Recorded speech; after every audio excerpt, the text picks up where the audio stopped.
ఓం గంగణపతే నమ. ఐం సరస్వత్యై నమ. శ్రీమాత్రే నమో నమ. క్రీం క్రీం మహాకాళికాయ నమ. క్లీం కృష్ణాయ గోవిందాయ గోపీజనవల్లభాయ నమో నమ. ఓం నమ శివాయ శివాయ గురువే నమో నమ. యా దేవీ సర్వభూతేషు మాతృరూపేణ సంస్థితాః నమస్తస్యై నమస్తస్యై నమస్తస్యై నమో నమ. క్రీం మహాకాళికాయ నమో నమ. ద్రాం దత్తాత్రేయాయ నమో నమ. జయ గురు దత్తాత్రేయాయ నమ. యూట్యూబ్ ప్రేక్షకులకి అందరికీ కూడా నమస్కారం అండి. నేను పాలపర్తి గురునాథ శర్మ, జ్యోతిషం వాస్తు సిద్ధాంతిని.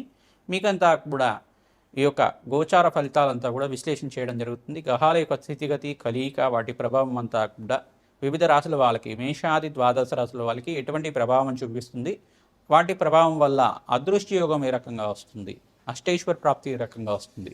ప్రధానంగా చూసుకుంటే ఈరోజు మనం చెప్పబోయే విషయం ఏంటిదంటే, ప్రధానంగా శుక్రుడి యొక్క మార్పు, నవంబర్ నెల మాస ఫలితాల్లో భాగంగా శుక్రుడి మార్పు అంతా కూడా ఏ రకంగా మేషాది ద్వాదశ రాశుల వాళ్ళకి ఫలితాలంతా కూడా తెప్పడం జరుగుతుంది. ప్రధానంగా గ్రహస్థితి అంతా కూడా చూసుకుంటే మీనరాశిలో శనీశ్వరుడి సంచారం జరుగుతుంది. కుంభరాశిలో అంతా కూడా రాహు సంచారం, ఈ యొక్క కేతు సంచారం అంతా కూడా సింహరాశిలో సంచారం జరుగుతుంది. ఈ యొక్క రవి బుధ ఆదిత్య యోగంలో అంతా కూడా ప్రధానంగా చూసుకుంటే రవి యొక్క సంచారం అంతా కూడా ఈ యొక్క తులారాశిలో సంచారం జరుగుతుంది. మరియు ఇక్కడ చూసుకుంటే బుధుడంతా కూడా ఈ యొక్క వృశ్చిక రాశిలో సంచారం జరుగుతుంది. అంగారకుడ సంచారం కూడా వృశ్చిక రాశిలో సంచారం జరుగుతుంది. ప్రధానంగా చూసుకుంటే శుక్రుడి సంచారం అంతా కూడా ఇక్కడ కన్యా రాశిలో సంచారం చేస్తున్న శుక్రుడు భగవానుడు అంతా కూడా నవంబర్ 3వ తారీఖు రోజున అంతా కూడా నీచ స్థానం నుంచి తన స్వచ్ఛేత్రమైన తులారాశికి ప్రవేశం చేస్తున్నాడు. తన స్వచ్ఛేత్రమైన తులారాశిలో ప్రవేశం చేసిన శుక్ర భగవానుడు అంతా కూడా రవితో పాటు, అంటే సూర్య భగవానుడితో పాటు కలియికతో ఉంటాడన్నమాట. 18వ తారీఖు దాకా జరుగుతుంది ఈ యొక్క గ్రహ గోచారం అంతా కూడా. ఈ యొక్క ఫలితాలంతా కూడా చూసుకుంటే శుక్ర భగవానుడు ప్రధానంగా నీచ స్థానం నుంచి బయటపడి తన సొంత ఇల్లైన తులారాశిలో ప్రవేశం చేయడం వల్ల అఖండమైన అష్టైశ్వర ప్రాప్తి కలగడానికి ఆస్కారం ఉంటుంది. మేషాది ద్వాదశ రాశుల వాళ్ళకి వాళ్ళ జాతకరీత్యా గ్రహబలం ఏ రకంగా ఉన్నప్పటికీ కూడా గోచారరీత్యా యొక్క గ్రహాల యొక్క స్థితిగతి వల్ల వాళ్ళకంతా కూడా వ్యాపారంలో మార్పులు జరగడానికి కానీ, అదృష్ట యోగం కలిసి రావడానికి కానీ, ఆకస్మిక ధనాభం సిద్ధించడానికి కానీ ప్రధానంగా శుక్రుడి యొక్క గోచార ఫలితాలంతా కూడా విశేషంగా చెప్పడం జరుగుతుంది. శుక్రుడు ప్రధానంగా చూసుకుంటే మహాలక్ష్మి స్వరూపంగా, మహాలక్ష్మి అనుగ్రహం కోసం అని చెప్పేసి ప్రధానంగా శుక్రుడి ఆరాధన చేయడం వల్ల మీకంతా కూడా స్థిరలక్ష్మి స్థిర నివాసంగా ఉండడానికి ఆస్కారం ఉంటుంది.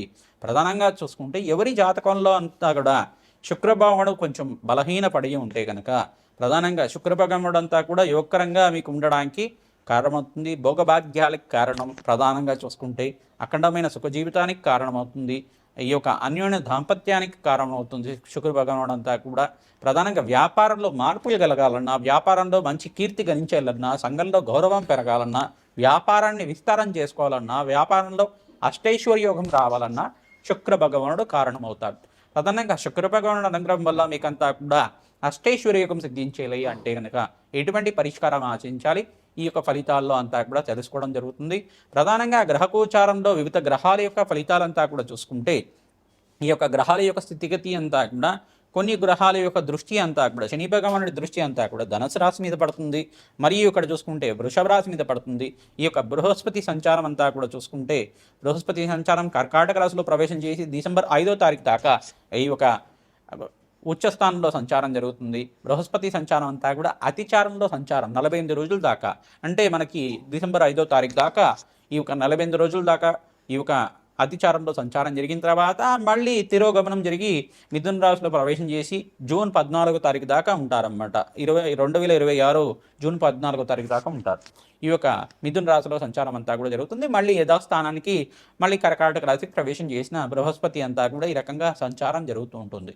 ప్రధానంగా చూసుకుంటే ఈ రోజున మనం చెప్పుకోబోయే విషయం అంతా కూడా శుక్ర భగవానుడు మార్పు అంతా కూడా తులారాశిలో ప్రవేశం చేయడం వల్ల ఎటువంటి శుభ కార్యక్రమాలు జరుగుతాయి, ఈ యొక్క అష్టైశ్వర్య యోగం సిద్ధిస్తుందా, వ్యాపారంలో ఎటువంటి మార్పులు జరుగుతాయి, వ్యాపారంలో అంతా కానీ, ఉద్యోగంలో కానీ, వివిధ వ్యాపారంలో కానీ, కుటుంబ సమస్యల్లో ఉన్న వాళ్ళైనా కానీ ప్రధానంగా ఎటువంటి పరిష్కారాలు ఆచరించాలి, మేషాది ద్వాదశ రాశుల వాళ్ళకి అష్టైశ్వర్య యోగం సిద్ధించాలి, అదృష్ట యోగం కలిసి రావాలి, రాజ్యయోగం కలిసి రావాలి అంటే కనుక శుక్ర భగవానుడికి ఎటువంటి పరిహారం చేసుకోవాలి, నవంబర్ నెల మాస ఫలితాల్లో భాగంగా చెప్పుకోవడం జరుగుతుంది. ప్రధానంగా నవంబర్ నెల మనకంతా కూడా కార్తీక మాసానికి నవంబర్ 20 దాకా అంతా కూడా కార్తీక మాసం చాలా శ్రేష్టమైన మాసంగా చెప్పడం జరుగుతుంది. మాసాల్లో కల్లా ఉత్తమమైన మాసం, శ్రేష్టమైన మాసం అని చెప్పడం జరుగుతుంది. ప్రధానంగా శివకేశుల యొక్క ఆరాధన చాలా శ్రేష్టమైంది. ప్రధానంగా ఎవరైతే కనుక శివపార్వతుల ఆరాధన విశేషంగా చేసుకుంటూ ఉంటారో పరమేశ్వరుడికంతా ప్రీతికరంగా అభిషేక హోమాది కార్యక్రమాలు చేసుకోవడం, ప్రధానంగా చూసుకుంటే నారికెల జలంతో కానీ, శుద్ధోదకంతో, గంగా జలంతో కానీ, భస్మోదకంతో కానీ ఎవరైతే అభిషేకం చేస్తూ ఉంటారో అష్టైశ్వర్యోగం సిద్ధిస్తుంది. ప్రధానంగా మారేడు దళాలతోటి ఈ యొక్క లక్షపత్రి పూజ అనేది కార్యక్రమం అంతా కూడా దేవాలయ ప్రాంగణంలో చేస్తూ ఉంటారు. అటువంటి దివ్యమైన కార్యక్రమం అంతా కూడా పుణ్య కార్యక్రమాన్ని ఆచరించడం వల్ల అదృష్టయోగం కలిసి వస్తుంది. మహాలక్ష్మి ప్రీతికరంగా మారేడు దళాలతోటి, తులసి దళాలతోటి అర్చన విధానం చేయించుకోవడం వల్ల నిత్యమంతా కూడా మహాలక్ష్మీదేవికి అంతా కూడా త్రిసూక్త విధానంగా యజ్ఞాధికరతులు ఆచరించడం వల్ల, లక్ష్మీ కుబేర శాంతి హోమాది కార్యక్రమాలు చేయడం వల్ల అదృష్ట యోగం కలిసి వస్తుంది. ప్రధానంగా గోమాత సేవ ఎవరైతే నిత్యమంతా కూడా చేసుకుంటూ ఉంటారో మీకంతా కూడా ఆకస్మిక ధనలాభం, ధనయోగం సిద్ధించడానికి ఆస్కారం ఉంటుంది. మేషాది ద్వాదశ రాశుల వాళ్ళకి గోచారీత్యా శుక్రుడి మార్పు వల్ల ఎటువంటి ఫలితాలు వస్తాయో తెలుసుకుందాం. మేషరాశి జాతకులకి నవంబర్ నెల మాస ఫలితాల్లో భాగంగా శుక్రుడి మార్పు వల్ల ఎటువంటి ఫలితాలు వస్తున్నాయో తెలుసుకుందాం. ప్రధానంగా చూసుకుంటే శుక్ర భగవానుడు అంతా కూడా ఇక్కడ నవంబర్ నెలలో 3వ తారీఖు రోజున ప్రధానంగా తులారాశిలో ప్రవేశం చేసి ఈ యొక్క తన సొంత క్షేత్రమైన తులారాశిలో అంతా కూడా ప్రవేశం చేసి రవి భగవానుడు పాటు కలిగితూ ఉంటారన్నమాట. ఈ యొక్క మేషరాశి జాతకులకి ప్రధానంగా చూసుకుంటే తులారాశి అంతా కూడా సప్తమ స్థానం అవుతుంది. ప్రధానంగా సప్తమంలో అంతా కూడా సప్తమాధిపతి సప్తమంలో సంచారం చేయడం, ఇక్కడ రవి భగవానుడు నీచ స్థానంలో సంచారం చేయడం వల్ల ఆకస్మిక ధనలాభం సిద్ధించడానికి మేషరాశి జాతకులకు అంతా కూడా యోగకరంగా ఉంటుంది. శని భగవానుడు అంతా కూడా మీనరాశిలో సంచారం చేయడం అనేది మేషరాశి జాతకులకంతా కూడా ఏలినాటి శని ప్రభావాన్ని చూపిస్తుంది. కావున మీరు శనీశ్వర ప్రీతికరంగా తిలదానం చేసుకోవడం శ్రేయదాయకంగా ఉంటుంది. ప్రధానంగా ఈ యొక్క కుటుంబంలో అంతా కూడా ఆహ్లాదకరంగా ఆనందంగా జీవించడానికి ఆస్కారం ఉంటుంది. బంధుమిత్రుల యొక్క సహాయ సహకారాలు లభిస్తూ ఉంటాయి. బంధువుల యొక్క సలహా మేరకు అంతా కూడా నూతన వ్యాపారాల్లో పెట్టుబడి పెట్టుకోవడానికి అవకాశం లభిస్తూ ఉంటుంది. బృహస్పతి సంచారం అంతా కూడా అతిచారంలో సంచారం చేయడం వల్ల రాజయోగం సిద్ధిస్తుంది. ఆకస్మిక ధనలాభం సిద్ధించడానికి ప్రతినిత్యం కూడా మహాలక్ష్మీదేవి ఆరాధన, దత్తాత్రేయ స్వామి వారి ఆరాధన శ్రేయదాయకంగా ఉంటుంది. ప్రధానంగా మాసాంతంలో అంతా కూడా మంచి శుభవార్త వినడానికి ఆస్కారం ఉంటుంది.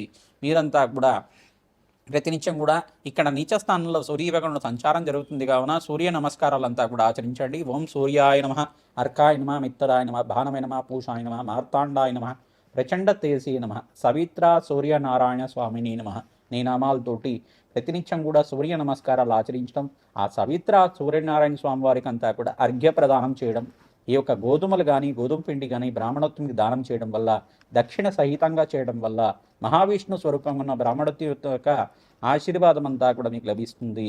అష్టైశ్వర్యోగం సిద్ధిస్తుంది. రాజయోగం కలిసి వస్తుంది. వ్యాపార రంగంలో అంతా కూడా మార్పులు జరగడానికి ఆస్కారం ఉంటుంది. మాసాంతంలో విశేషమైన పుణ్యయోగం సిద్ధిస్తుంది. నవంబర్ నెల మాసంలో మీరంతా కూడా పరమేశ్వరుడికంతా కూడా ప్రీతికరంగా ఈ యొక్క ఓం అరుణాచలేశ్వరాయ నమః నామాన్ని జపాన్ని ఆచరించండి. తద్వారా రాజయోగం వస్తుంది. అభిషేక హోమాది కార్యక్రమాలు ఆచరించుకోవడం, ప్రధానంగా అన్నాభిషేకం చేసుకోవడం వల్ల ఆర్థిక రుణబాధల నుంచి బయటపడతారు. అదృష్టయోగం సిద్ధిస్తుంది. లాభసాటిగా ఉంటుంది. రాష్ట్రాధిపతి అయిన అంగారకుడు అంతా కూడా స్వచ్ఛేతనంలో సంచారం అంతా కూడా యోగకరంగా ఉంటుంది. మీకంతా కూడా లాభసాటిగా ఉంటుంది. అదృష్టయోగం కలిసి వస్తుంది. మహాలక్ష్మీదేవికి ప్రీతికరంగా మారేడు దళాలతోటి మరియు తులసి దళాలతోటి ఈ యొక్క మహావిష్ణువుకంతా కూడా తులసి దళాలతోటి అర్చన విధానం, అభిషేక హోమాది కార్యక్రమాలు చేసుకోవడం వల్ల రాజశ్యామల యజ్ఞాధికరతలు కానీ, లక్ష్మీ కుబేర శాంతి హోమాది కార్యక్రమాలు కానీ, విశేష హోమాది కార్యక్రమాలు చేసుకోవడం వల్ల అదృష్టయోగం కలిసి వస్తుంది. ప్రతినిత్యం కూడా మీరు ఇక్కడ చూసుకుంటే సప్తమాధిపతి అంతా కూడా శుక్ర భగవానుడు ప్రధానంగా మీ యొక్క గృహంలో అంతా కూడా శుభ కార్యక్రమాలకి కారణం అవుతుంటారు. గృహయోగం సిద్ధించడానికి ఆస్కారం ఉంటుంది. స్థానచలనం కూడా ఆస్కారం ఉంటుంది. కావున విపరీత లాభాలు గణించడానికి ఆస్కారం ఉంటుంది. వ్యాపారంలో స్వల్పంగా మిశ్రమైన ఫలితాలు ఉన్నప్పటికీ శ్రమతో కూడిన సంపాదన పెరుగుతుంది. మాసాంతంలో మీకు లాభాలు గణించడానికి ప్రణాళికలు వేసుకుంటూ ఉంటారు. నూతన వ్యాపారంలో పెట్టుబడి పెట్టుకోవడానికి ఆస్కారం ఉంటుంది. బృహస్పతి యొక్క అనుగ్రహం వల్ల మీకంతా కూడా అదృష్టయోగము, శుక్రుడి యొక్క అనుగ్రహం వల్ల మీకంతా కూడా మహాలక్ష్మి కటాక్షం అంతా కూడా సిద్ధిస్తుంది. అదృష్టయోగం కలిసి వస్తుంది. మీరు ప్రధానంగా చేయవలసింది ఏంటిదంటే శని భగవానుడు ప్రీతికరంగా శనీశ్వరుడికి, బృహస్పతికి, శుక్రుడికి మరియు రాహువుకి జప హోమాది కార్యక్రమాలు ఆచరించుకోవడం, జన్మజాతక వశాత్తు మీరంతా కూడా లగ్నవశాత్తు చూసుకొని మీ పరిష్కారం అంతా కూడా ఆచరించుకోవడం వల్ల అదృష్టయోగం కలిసి వస్తుంది. ప్రధానంగా చూసుకుంటే ఐటీ రంగంలో వాళ్ళకి విశేషమైన పుణ్యయోగం సిద్ధించడానికి ఆస్కారం ఉంటుంది. రాజయోగం సిద్ధిస్తుంది. ఈ యొక్క వ్యవసాయదారులకు కూడా మాసాంతంలో విశేషమైన పుణ్యయోగం సిద్ధిస్తుంది, అదృష్ట యోగం కలిసి వస్తుంది. ప్రధానంగా సినీ రంగంలో ఎవరైతే ప్రయత్నం చేస్తున్నారో మంచి అవకాశాలంతా కూడా మాసాంతంలో సిద్ధిస్తాయి. ఇక్కడ నీచస్థానం నుంచి శుక్రభగవానుడు కళాత్మకమైన జీవితానికి కారణమైన శుక్రభగవానుడు అంతా కూడా నీచస్థానం నుంచి తన సొంత ఇంటి అయినా ఇక్కడ స్వరాశి అయిన తులారాశికి ప్రవేశం చేయడం విపరీత రాజయోగానికి కారణమవుతుంది. అదృష్టయోగం కలిసి రావడానికి ఆస్కారం ఉంటుంది. ఆకస్మిక ధన లాభం ధనయోగం సిద్ధించడానికి ఆస్కారం ఉంటుంది. మీరంతా కూడా బంధుమిత్రుల యొక్క సహాయ సహకారాలు, పెద్దల యొక్క సలహాలంతా మేరకు మీరంతా కూడా మంచి పనులు మొదలు పెట్టుకుంటే కనుక కార్యసిద్ధి కలగడానికి మాసాంతంలో అంతా కూడా యోగదాయకంగా ఉంటుంది. శ్రీమాత్రే నమః.